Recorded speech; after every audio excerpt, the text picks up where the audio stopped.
buenas noches, bienvenidos al programa. Yo soy Jaime Bailey, estamos saliendo en directo desde Miami para todo el mundo.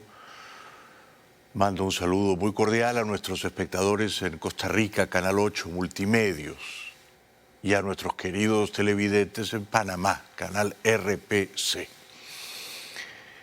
Bueno, en los últimos días yo venía criticando al expresidente Trump porque mi impresión era que él hacía todo lo posible para no decir una sola palabra agria contra el dictador ruso Putin. Sin embargo, por fin hoy el expresidente se atrevió a decir que la guerra en Ucrania es estúpida y que Putin es un monstruo malvado. Celebro que Trump haya tomado partido por la causa del bien y de la libertad. Do you agree with my assessment that Vladimir Putin is now an evil, genocidal monster? Yeah, but I also, You do? when I look at, I do, sure. And who wouldn't? What's happening is horrible. When you see rockets going into apartment buildings, and there are plenty of people in those buildings, you know, they think they're like the people who moved out. They didn't move, they want to stay because they think they're safe in their apartments. Far more people are dead than you think. When I see all the death and all that destruction, and it's such a stupid war, because you had a country that was working, it had problems, lots of problems, but other countries have problems too. It was such a horrible waste to be doing it. Es una guerra que muy probablemente Ucrania va a ganar, pero el país va a quedar destruido. Y es una guerra que Rusia va a perder y el daño a su economía va a ser devastador. Los rusos van a quedar aislados de la fiesta global. Nadie va a querer hacer negocios con ellos, nadie va a querer visitar ese país. La Unión Europea se dispone en las próximas semanas a declarar un embargo petrolero contra Rusia. Más tarde, si acaso y con suerte, vendrá el embargo gasífero también. Mientras tanto, la prensa británica sigue riéndose cruelmente, pero la prensa a menudo es desalmada, de la inhabilidad o de la incompetencia de Biden para leer fluidamente el teleprompter y decir cleptocracia. In addition to this supplemental funding, I'm also sending to Congress a comprehensive package of, that will enhance our underlying effort to accommodate the Russian oligarchs and make sure we take their ill-begotten gains. We're going to accommodate them. We're going to seize their yachts, their luxury homes, and other ill-begotten gains of Putin's kleptocracy.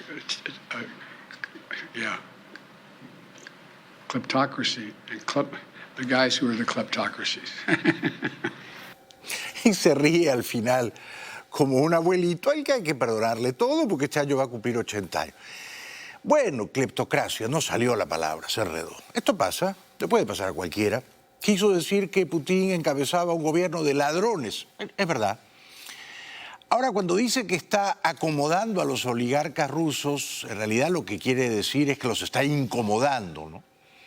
Pero supongo que dijo acomodando de una manera deliberadamente irónica. En cualquier caso, ya sabemos que Biden es así, que no va a cambiar y que todo más bien tiende a peor con el paso de los años, ¿no? Hoy, y esto es una pena, se ha informado de que un ex soldado de los Estados Unidos, un jovencito de apenas 22 años que vivía en Tennessee, que se fue a pelear por Ucrania, la guerra en Europa, ha perdido la vida. American has died while fighting alongside Ukrainian forces. The family says 22-year-old Willie Joseph Cancel previously served as a U.S. Marine and was currently working as a private military contractor. Cancel's mother told CNN her son left his job in Tennessee in March to go fight alongside Ukraine. Como ustedes saben, en un mes, el domingo 29 de mayo, los colombianos van a elegir presidente. Si ningún candidato obtiene la mitad más uno de los votos escrutados, habrá una segunda vuelta el domingo 19 de junio. ¿Será capaz Petro de ganar la presidencia en una sola vuelta con la mitad más uno de los votos? Parece improbable, pero no lo podemos descartar. Ahora bien, si hubiera una segunda vuelta o un balotaje el domingo 19 de junio, La distancia que Petro le llevaba al candidato moderado de centro derecha preferido por la clase empresarial, Fico Gutiérrez, se ha acortado bastante. Fíjense, en febrero era 58 contra 36, o sea, las columnas celestes. Casi 20 puntos de ventaja, 18 puntos porcentuales en febrero. Le llevaba Petro a Gutiérrez en un escenario de segunda vuelta. Ojo, esto es segunda vuelta. Ahora, abril del 22, a un mes de las elecciones, esa distancia, que era de 18 puntos, se recorta a 52 contra 45, 7 puntos porcentuales. Quiere decir, como es bastante obvio, que Petro pierde un poco de fuelle, baja, pero sobre todo Gutiérrez sube de 36 a 45, casi 10 puntos porcentuales. El siguiente cuadro estadístico, y esta es una encuesta que se ha divulgado hoy, demuestra que en la primera vuelta, este es un cuadro que refleja la intención de voto de los colombianos en la primera vuelta. Los números no se han movido mal para Petro.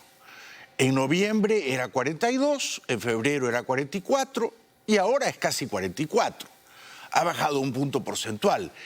Pero estar en casi 44% consolida su posición de favorito y abre la posibilidad, no del todo remota, de que Petro pueda escalar hasta 50 más un voto y ganar en primera, seguir al balotaje. Yo espero que haya una segunda vuelta.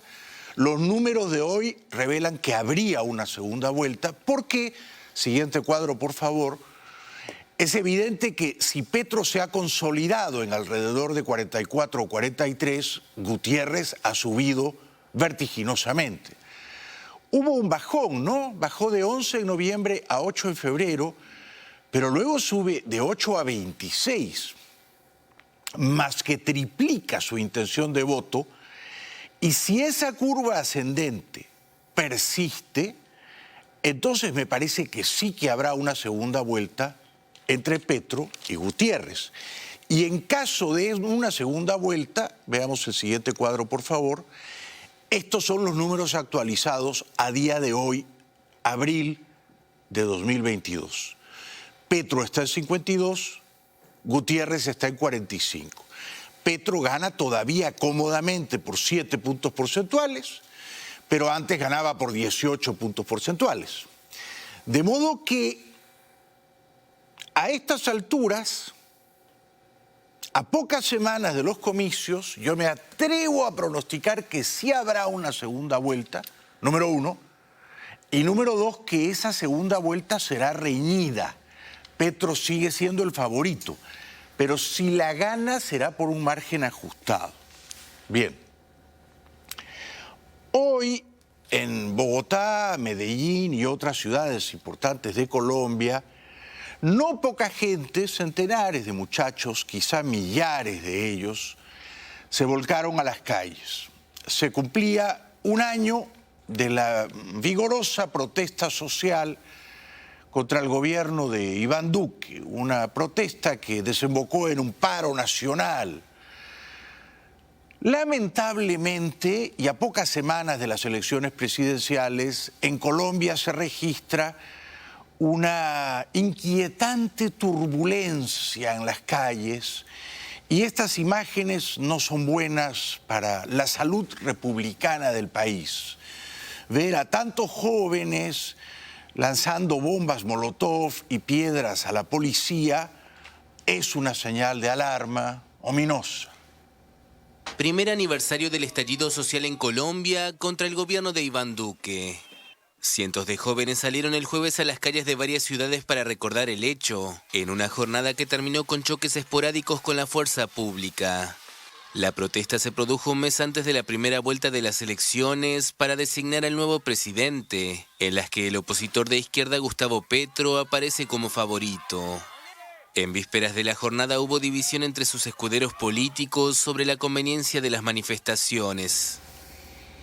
A mí me entristece mucho y me preocupa todavía más cuando veo a todos estos jovencitos colombianos en Bogotá, en Medellín, apedreando a la policía desde lejos, o peor, lanzando bombas Molotov, tratando de quemar a los agentes policiales. Esto en Colombia, como en cualquier lugar del mundo, es grave. A la fuerza pública que representa la ley, el imperio de la ley, hay que respetarla. A uno le puede parecer bien o mal el gobierno de turno. Uno puede simpatizar o no con tales o cuales medidas económicas, tributarias, fiscales. Bueno, muy bien. Pero nadie tiene derecho, invocando una rebeldía juvenil, a apedrear a la policía.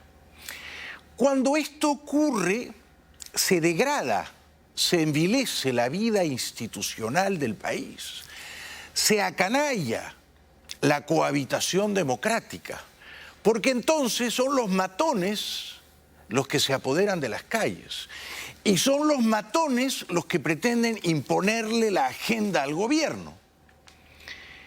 Y al gobierno lo eligen no los matones tirando piedras o bombas Molotov, al gobierno lo eligen los ciudadanos tranquilamente, como van a ir a elegirlo tranquilamente el domingo 29 de mayo y quizá también el domingo 19 de junio. Esto que ocurre es malo para Colombia, pero sobre todo es malo para Petro. Porque Petro es un candidato que viene de la violencia callejera, fue guerrillero, empuñó las armas contra el Estado de Derecho, fue simpatizante de Chávez y de Maduro. Entonces, ver violencia callejera en Colombia, gente apedreando a la policía, no le viene nada bien a Petro. Hace un año, lo que empezó como una protesta contra un plan para elevar impuestos en plena pandemia se transformó en un estallido social, con movilizaciones, bloqueos viales y cruentos enfrentamientos diarios entre civiles y la fuerza pública. Ante el rechazo popular, Duque desistió del proyecto tributario. Según un informe de la ONU, al menos 46 personas murieron en los choques del año pasado, 44 civiles y 2 policías. Pesquisas de la ONG Human Rights Watch indican que la fuerza pública es responsable de al menos 25 homicidios. 46 personas murieron el año pasado en las protestas, en el paro. Es demasiada gente, 44 civiles. Esto no debería ocurrir. Yo entiendo la rebeldía, yo entiendo la protesta, pero hay maneras de desahogarse, de expresarse, de marchar pacíficamente, de enarbolar una pancarta, de escribir un mensaje, de difundir unas ideas. Ahora, tirarle piedras a la policía, tratar de quemar a un agente policial, quemar unidades policiales, vehículos policiales, tanquetas, esto no es aceptable, ni en Colombia, ni en Chile, ni en ningún país democrático. Es muy distinto cuando ocurrió en Venezuela. En Venezuela hay una dictadura cruel. Es muy distinto cuando hubo unas protestas, unos espasmos, unos brotes en Cuba. En Cuba hay una dictadura cruel. Si tu país te ha robado las libertades democráticas y te oprime como ciudadano y estás aplastado por una bota militar, como en Venezuela o en Cuba, se justifica la violencia en las calles. Pero Colombia es una democracia desde mayo de 1957, hace 65 años. Y cuidado que hay mucha gente en el mundo mirando con gran preocupación qué pasa si gana Petro. Si Petro es un demócrata y un hombre de paz, si ya no es chavista, si deplora la violencia, tiene que condenar inequívocamente estas muestras de violencia en las calles de Colombia. Y de momento no lo he visto que lo haya hecho. Y el año pasado hizo toda clase de arrumacos y carantoñas a los violentos en las calles. Esto es muy malo, porque entonces siembra dudas sobre el compromiso de Petro con la institucionalidad democrática.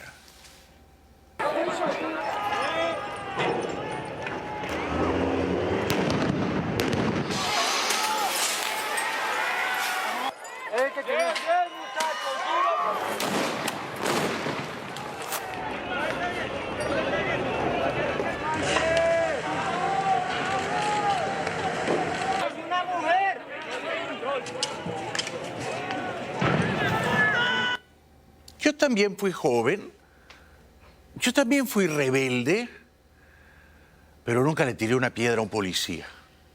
Nunca le tiré una bomba molotov a nadie. De haberla tratado de fabricar, seguramente me habría quemado yo mismo. ¿Cómo se puede expresar la rebeldía de la gente en una sociedad abierta, libre y democrática? Pensando, opinando, escribiendo, incluso expresándose artísticamente, pintando grafitis, escribiendo artículos de opinión, postulando ideas, promoviendo el debate intelectual, el cotejo de ideas. Las piedras no son bienvenidas, las bombas no son bienvenidas, la agresión a la fuerza pública no es bienvenida. Y cuando eso ocurre en Colombia, como en cualquier otro país democrático, los líderes republicanos tienen que condenarlo con firmeza, sin titubeos. Y eso es lo que yo exijo a los principales candidatos de Colombia, pero sobre todo al señor Petro.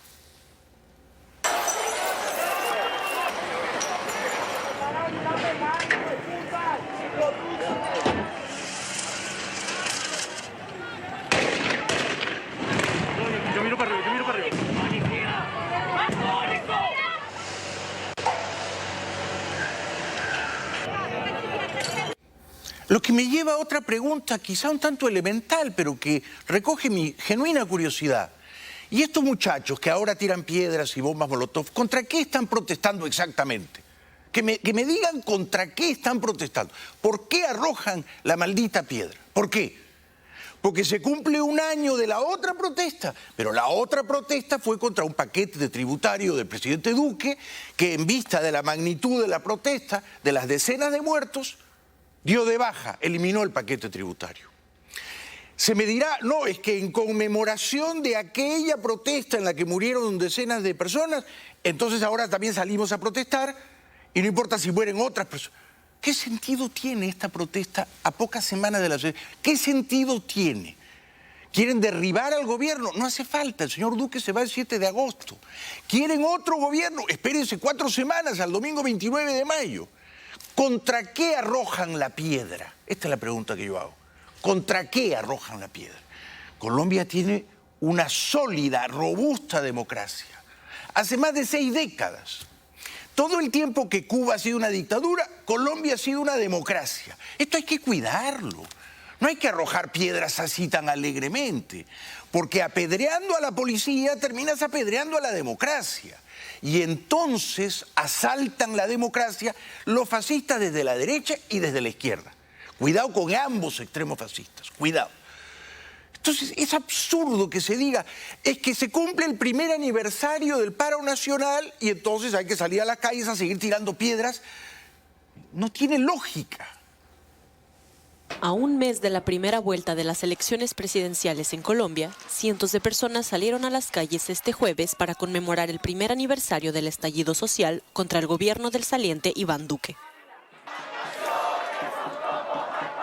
En Bogotá, Medellín y Popayán, las manifestaciones terminaron en altercados con la fuerza pública, en un intercambio de piedras y cócteles molotov contra bombas aturdidoras y gases lacrimógenos. Claro, la policía también tiene que defenderse, ¿no? Esa bomba le cayó a medio metro, policía casi lo quemó. Y yo he deplorado esta violencia callejera, lo mismo en Chile, que en Perú, que en Colombia. Allí donde hay democracia se tiene que respetar a la fuerza pública. Luego salen estos líderes callejeros a imponerle la agenda al gobierno y uno dice, pero ¿y a usted quién lo eligió? ¿Qué autoridad tiene? ¿A quién representa? Por ejemplo, van a ver, ahora hay un señor que a lo mejor es muy buena gente, muy querido en su barrio, ¿no? Pero que dice que el gobierno tiene que hacer tales y cuales cosas para la población campesina, tales y cuales cosas para la población estudiantil. Bueno, entonces postúlese al Congreso. ¿Usted quiere ser un líder político? ¿Tiene buenas ideas? Bueno, postúlese al Congreso. Lo que no puede hacer es gobernar desde la calle. En 2021, estas protestas fueron en parte alimentadas por el descontento ante una reforma fiscal y muchas otras demandas que hasta la fecha aún no se han cumplido, según el representante de las organizaciones campesinas. Recordemos que este paro nacional estuvo muy participativo la juventud estudiantil. ¿sí? Entonces, todas las reformas en la parte educativa, ninguna. La población campesina que se movilizó por el tema de seguridad en sus territorios, ninguna. El tema de las tierras para el pueblo indígena y campesino, ninguna. ¿Y usted quién es? ¿Y a quién representa? ¿Quiénes han votado por usted? ¿Qué cargo público ostenta? ¿Con qué autoridad moral o intelectual? ¿Con qué legitimidad democrática usted quiere dictarle la agenda al gobierno? A un gobierno que además ya se va y que es impopular, pero que lo ha dirigido un señor que es honorable, que es decente, que cree en la democracia y en el capitalismo. Iván Duque, mi amigo. Yo sé que está en horas bajas, la política es así, no me importa, es mi amigo. Pero a usted, señor, no le ha elegido nadie. No basta con ponerse la gorrita, dejarse barba. No por eso el gobierno tiene que obedecer a cada charlatán en cada esquina callejera, allí donde llueven las piedras, ¿no? Así no se gobierna un país que progresa. No. Una pausa y regresamos enseguida.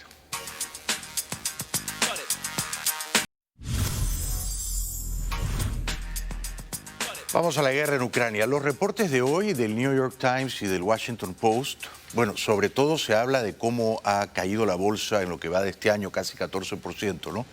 Todo indica que se dirige a un desplome. Pero estos dos diarios que yo leo con devoción revelan que Rusia no solo está perdiendo la guerra en Ucrania, pero que tampoco ha podido hacer grandes avances en el Donbass. Y que hoy viernes los ucranianos reconquistaron varios pueblitos que los rusos habían capturado en el Donbass. Es decir que hoy viernes Ucrania en el Donbass está atacando a Rusia y no al revés. Ojo que Rusia tiene 92 batallones en el Donbass, muchos de los cuales estaban al norte de Kiev. Cada batallón tiene entre 700 y 800 hombres. Estamos hablando que son, ¿qué? Más o menos 70 y pico de mil, 80.000 soldados. Rusia está empujando todo al Donbass y aún así no prevalece. Es grave para Putin, por cierto, hoy también han circulado profusamente los rumores de que tiene Parkinson, por fuentes serias, porque Putin está preparando un desfile militar para mayo, para festejar la victoria en Ucrania. Hoy en las calles de Moscú había ensayos del desfile de la victoria, pero en el teatro de operaciones esa victoria no se está cristalizando y Rusia está perdiendo. Pero así ensayan para el desfile de la victoria en Moscú. Esto ocurrió hoy.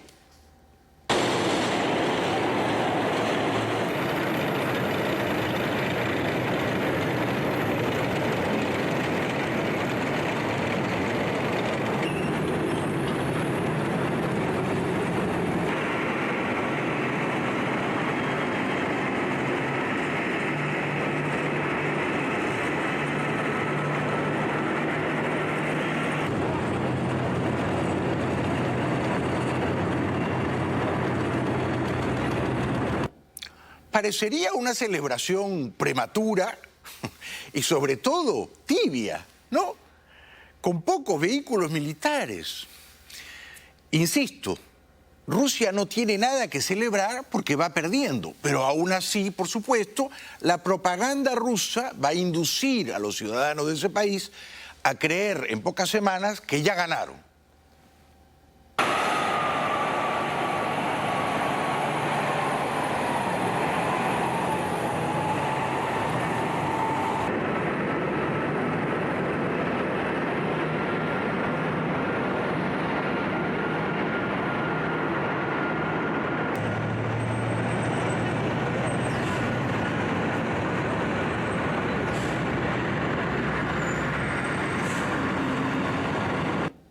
Después de este simulacro torpe de desfile de victoria en Moscú, un diario británico recogió el testimonio al pasar de muchos ciudadanos rusos, gente de a pie, gente de la calle. No todos, pero casi todos, por supuesto, están con Putin y apoyan a la dictadura y respaldan la guerra, ¿no? Como verán ustedes a continuación, es interesante escuchar lo que piensan los rusos en promedio, ¿no? Algunos dicen que Occidente defiende a Ucrania por el dinero, por ejemplo, ¿no? y que a Occidente no le importa Ucrania, pero lo hacen para humillar a los rusos. Чтобы давить нас оттуда. Вот поэтому он Украину выбрал. Ему, в принципе, на Украину, на украинцев наплевать. Вообще им всем наплевать на людей, и они за деньги все это делают. Ну, чтобы они были против нас. Не знаю, но это очень плохо. Мне кажется, чтобы они могли защищаться. Чтобы дальше продвигалась война, чтобы вместо того, чтобы остановить ее, знаете, как зачем дрова подкидывать в печь? Чтобы шел ярче огонь, и здесь то же самое. Otros rusos, no sé, más o menos intimidados por la Cámara, ¿no? Dicen que Ucrania y Occidente odian a Rusia y que Ucrania quiere conquistar Rusia. Помочь ей сдержать наш удар. Россию хотят завоевать. Потому что Россию ненавидят, хотят, чтобы Россия, как говорится, вся изнутри, так сказать, ослабела. Чтобы победить ее. Но Россия непобедима. Ну, потому что они оружие производят, для них выгодно. Я думаю, они хотят конфликта с Россией. Для того, чтобы поддержать их армию, для того, чтобы они с нами боролись. Хотят, наверное, что-то большего. Ну, как и говорится, с больших экранов телевизора до последнего украинца. Pero antes de la guerra, Ucrania no suponía ninguna amenaza para Rusia, y aún ahora tampoco. Y Ucrania en ningún momento quería conquistar Rusia. Ahora, por supuesto, en este momento yo sí supongo que todos los ucranianos vivos odian a Rusia, y van a odiar a Rusia por mucho tiempo, y tienen buenas razones para odiarla, ¿no? Rusia ha masacrado a la nación ucraniana. Pocas voces son críticas respecto de Putin y de la guerra, como veremos a continuación, pero al menos una jovencita dice que Occidente está defendiendo con muy buenas razones a una república independiente, que es Ucrania. До последнего украинца воевать, наверное. Они же должны как-то защищаться. Правильно делать, я так считаю. Я думаю, что им интересно, наверное, продолжение этого конфликта. И они сами не понимают, что делают. Потому что большинство людей, которые принимают эти решения, сами не участвовали в военных конфликтах. Потому что они считают Россию врагом. Они хотят напасть на Россию. Я думаю, что Запад поставляет оружие Украине примерно с той же целью, с какой Путин начал войну. Там цели у них одни и те же. Это классическая империалистическая война. Pero sí, es la guerra imperialista clásica, sí, pero ¿quién es el imperio que quiere extenderse territorialmente? Es Rusia. Vamos a ver, ¿Ucrania dispara misiles que destruyen Moscú? No, ¿verdad? Rusia dispara 5 misiles, estando el secretario de la ONU en Kiev, que destruyen edificios residenciales en Kiev. Rusia confirmó el viernes haber atacado Kiev durante la visita del secretario general de la ONU. El bombardeo del jueves fue el primero en la capital ucraniana desde mediados de abril. Las fuerzas rusas destruyeron con armas de alta precisión de largo alcance los talleres de la empresa espacial Artyom en la ciudad de Kiev. El alcalde de la capital, Vitaly Klitschko, informó el viernes que al menos una persona murió durante el bombardeo. Efectivamente, fue una periodista ucraniana, como veremos en un momentito. Pero con toda razón, el alcalde de Kiev dice, bueno, este es el saludo que Putin le hace a Guterres de paso por Kiev. І що також символічно в цей момент генеральний секретар Організації Об'єднаних Націй знаходиться в місті Києві. Це йому привіт, так званий привіт. Середній палець пан Путін показав в цей момент, обстрілюючи наші будинки, руйнуючи. Мета Путіна не будинки, мета його життя людей. Es lo que yo dije anoche. Guterres corre a Moscú, Putin le promete paz, Guterres le cree, luego va a Kiev y Putin le dispara 5 misiles. Entonces, el verdadero Putin es el que le dispara 5 misiles a Guterres cuando está en Kiev. Y fueron 5, lo confirma Zelensky. El presidente ucraniano Volodymyr Zelensky, por su parte, denunció que 5 misiles cayeron sobre Kiev. Esto dice mucho sobre la verdadera actitud de Rusia hacia las instituciones globales, sobre los esfuerzos de los dirigentes rusos para humillar a la ONU y a todo lo que esta organización representa. Un portavoz de Naciones Unidas indicó que Guterres quedó conmocionado pero a salvo tras el ataque aéreo que ocurrió cerca de donde estaba. El jefe de la ONU visitó Bucha y otras ciudades en la periferia de Kiev, escenario de presuntas atrocidades, y pidió a Moscú cooperar con la Corte Penal Internacional a fin de establecer las responsabilidades. Miren cómo quedó o cómo quedaron varios edificios de un barrio residencial en Kiev después de los 5 misiles. Impactos aéreos en el corazón de Ucrania. 2 edificios destruidos en Kiev.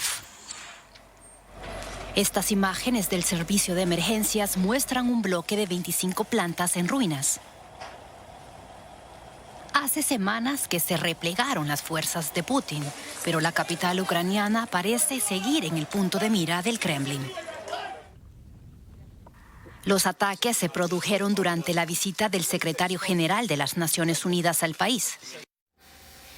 Más imágenes de los edificios destruidos en Kiev, en barrios residenciales de civiles.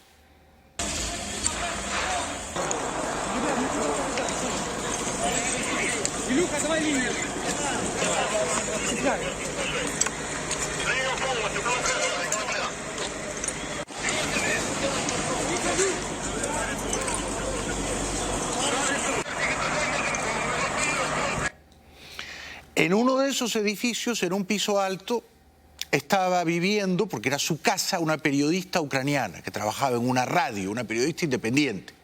Cayó el misil ruso y la mataron.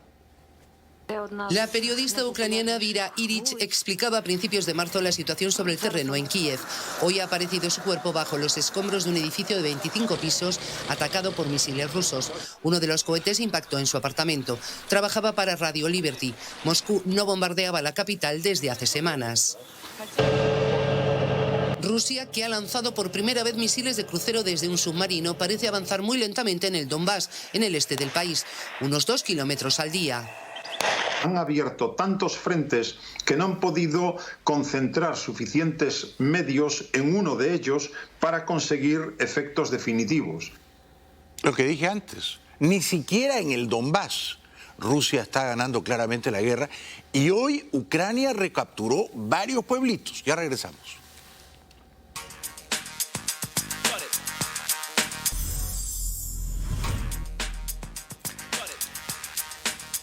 Salvo Mariupol, donde aparentemente los rusos tienen un control parcial del puerto, en el Donbass todo está disputado, ¿eh?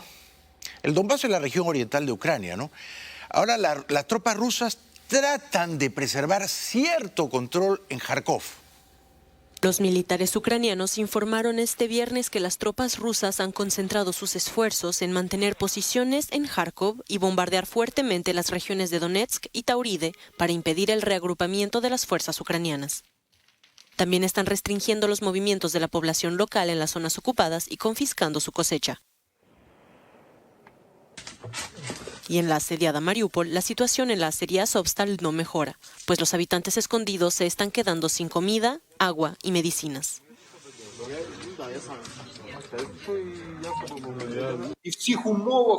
El pueblo lleva más de 60 días en esas condiciones, pidiendo la salvación. Por eso hoy todos rogamos también a la comunidad internacional que se una para salvar las vidas de la población local, dice el alcalde de Mariupol. Bueno, lo que está ocurriendo en la fábrica de acero, en los sótanos de Mariupol, es verdaderamente inenarrable, ¿eh? Indescriptible. He visto videos en el New York Times de civiles, de niños, de mujeres. Llevan semanas ahí y no pueden salir. Hay que sacar a esa gente de ahí, pero Rusia se niega a extender un corredor humanitario. ¿Qué dice hoy el New York Times? En el norte del Donbass, hoy viernes, las tropas ucranianas desplegaron un rápido y sorpresivo contraataque recapturando la región Ruska Lozova, un pueblo de más de 6.000 habitantes, 12 millas al norte de Kharkiv, que dicho sea de paso, Kharkiv al comenzar la guerra era la segunda ciudad más poblada de Ucrania. Entonces, esto es importante. A día de hoy, en el Donbass, los que avanzan son los ucranianos. Y por eso Zelensky condecora a sus héroes. Mientras tanto, el presidente de Ucrania, Volodymyr Zelensky, entregó en Kiev medallas de héroe de Ucrania a los militares y a los familiares de los muertos en acción.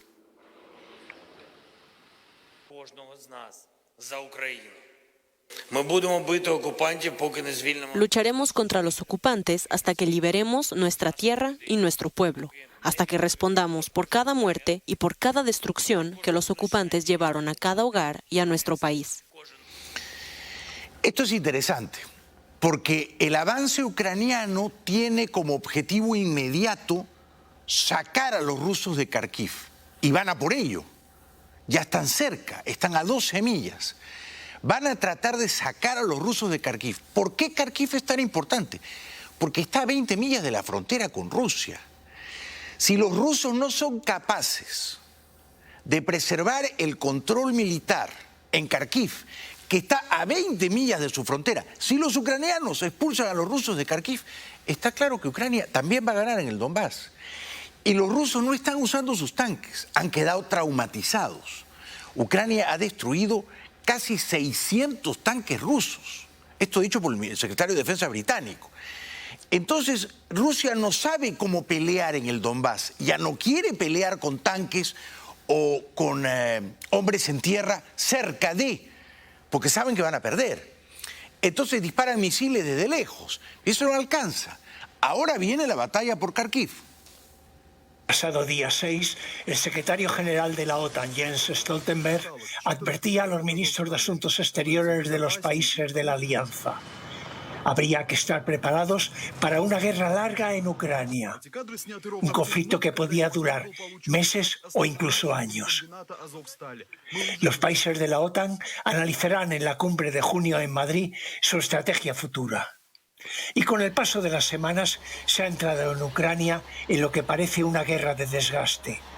De que los plazos para resolver el conflicto se alargan, da idea que el Foro de Países de la OTAN y aliados que cooperan en la entrega de armas se va a reunir una vez al mes. Malas noticias adicionalmente para el déspota malvado Putin. Europa, el 25% del petróleo que importaba era el ruso. Ahora va a dejar de comprar todo ese petróleo ruso. Se lo va a comprar a los países del Golfo, a Nigeria, a Kazajstán, a Azerbaiyán. Ya no a Rusia. Esto viene ahorita, en las próximas 2 semanas. Interesante. Entonces, uno se queda con la conclusión de que los rusos ya no saben cómo pelear esta guerra. No saben cómo pelearla. En la desesperación disparan 5 misiles contra Kiev. Pero así no van a ganar la guerra. Si no son capaces de retener el control de Kharkiv, están fritos. Y este reportaje lo que revela es que en Occidente hay tanta confianza de que van a derrotar a los rusos que ahora el objetivo no es solamente derrotarlos y expulsarlos de Ucrania, sino además propinarles tal paliza que el poderío militar ruso quede muy debilitado y entonces ya Rusia no puede invadir a nadie más en el cercano plazo. Y se ha confirmado públicamente un cambio de estrategia occidental. Se ha entrado en una visión más ambiciosa. Ahora se afirma que el objetivo es debilitar la capacidad militar de Rusia, la presente y la futura.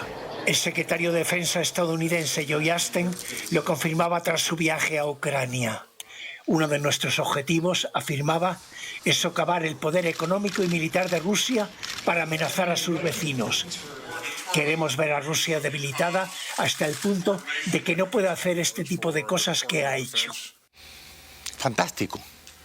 Occidente ha visto en esta crisis, en esta adversidad, una oportunidad para diezmar brutalmente el poderío militar ruso. Ya está ocurriendo.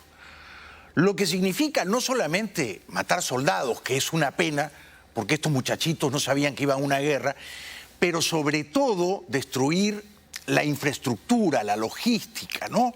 Los tanques, los vehículos pesados, los aviones, la artillería. Porque esta guerra se está ganando con tecnología. Fíjense este video de la prensa británica, como un dron simplemente localiza el objetivo ruso y luego deja caer el proyectil. casi por la ley de la gravedad cae el proyectil. Allí va. No tiene que hacer ningún vuelo raro, ninguna pirueta, ¿verdad? El dron identifica el objetivo y luego cae el proyectil. Ni siquiera hay que usar un cazabombardero. Es un dron, chiquitico. Pero el proyectil no es tan chiquitico como vimos, ¿no? Y el daño es cuantioso, es masivo. Los rusos se defienden, yo creo que desesperadamente, disparando misiles desde un submarino. No, estas son más explosiones, esto no es el submarino. Estas son más explosiones en un depósito de armamentos y municiones ruso, que estaba escondido, pero que un dron localizó. Insisto, lo que no tiene Ucrania en aviones, lo tiene en drones. Y entonces los drones permiten un rastreo, una identificación de dónde están los objetivos, ¿no? Ahora sí el submarino ruso disparando. Este es el momento en el que un submarino diésel ruso dispara misiles crucero Calibre. No se ve con claridad, se ve la estela, el humo y apenas un centelleo, un relámpago, ¿no? Que aparentemente destruyeron plantas de electricidad en Ucrania, no sé exactamente dónde. Estos son tanques rusos disparando. Video propalado, difundido por el Ministerio de Defensa ruso, tanques rusos disparando, pero tienen miedo los rusos de que sus tanques se acerquen mucho en el Donbass a lugares donde los ucranianos podrían emboscarlos con los misiles, ¿no?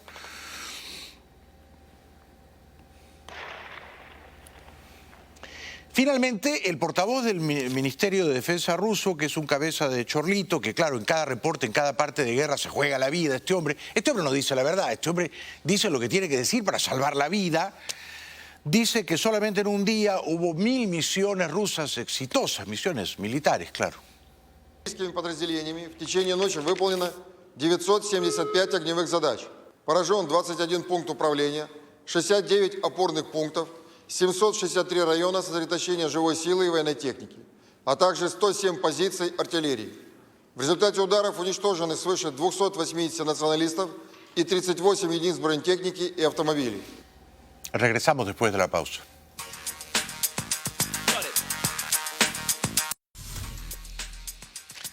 NBC News, con reporteros en tierra, captura imágenes dantescas del buceo del horror en el puerto de Mariupol.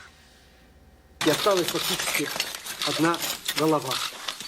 Это вы что сфотографировали? Сейчас все сфотографировали. Крышка развалена.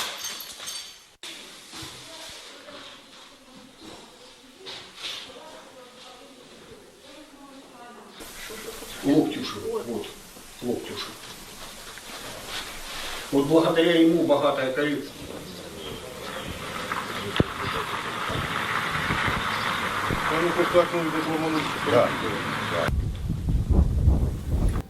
Es por lo visto no el Museo del Horror, sino el museo dentro del horror, en el contexto del horror, un museo del que todavía rescatan piezas de arte.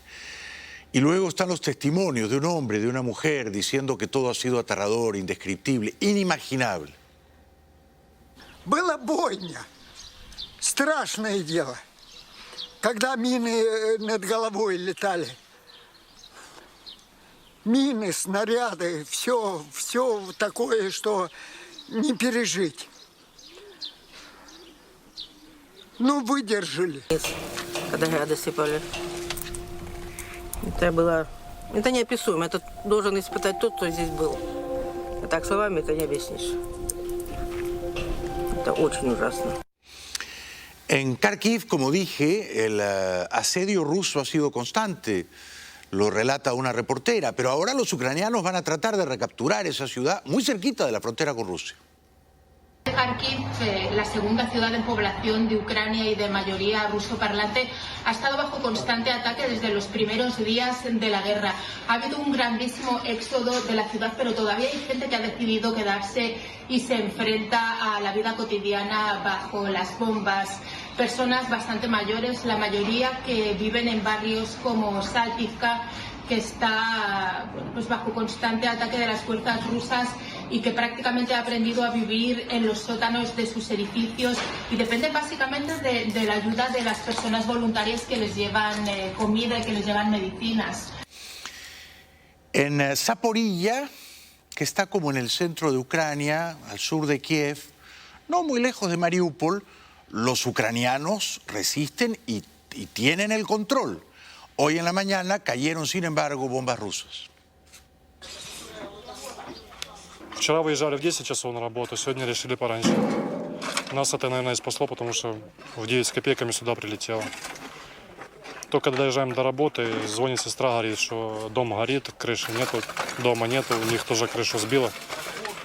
Приезжаем, ну, видим вот это вот все. Дом, который строил, ну, тут и рассказывать, наверное, нечего. Тут полностью все сносить нужно. Una pausa y regresamos con la más famosa rapera ucraniana.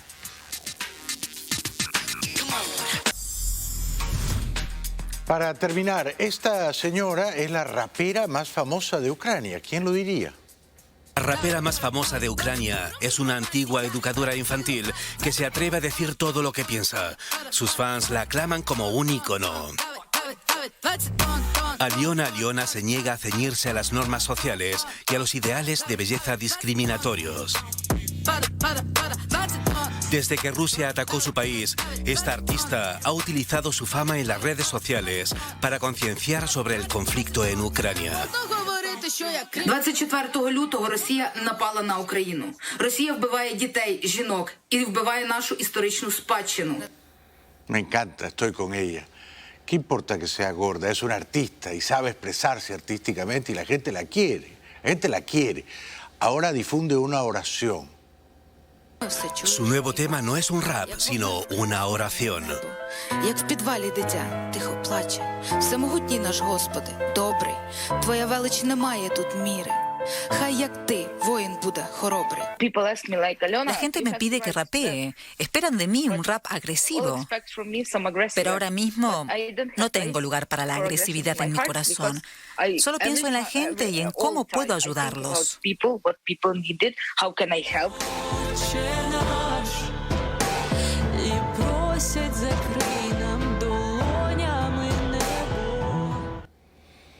Si ella ha triunfado, los gorditos de este mundo todavía podemos triunfar, ¿no? No todo puede ser flaco, ¿no? Tiene que haber lugar para los gorditos triunfadores también.